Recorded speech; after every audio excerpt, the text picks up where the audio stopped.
Hello everyone, today we are going to learn on how you can change your keyboard's language.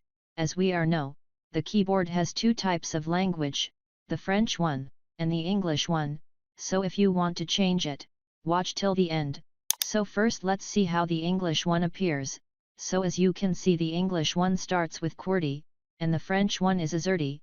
So to change it to French, click on this icon, then go on the last option of its settings. Then after getting results like this, slide down and click on the advanced keyboard settings. Then this are results you will get. So to put our keyboard's language, you will come on this button, and then change the option from English to French.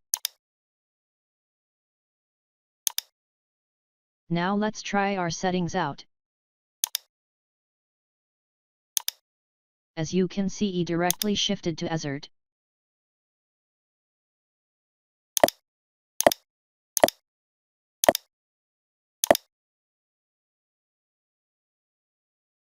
So that was it for today.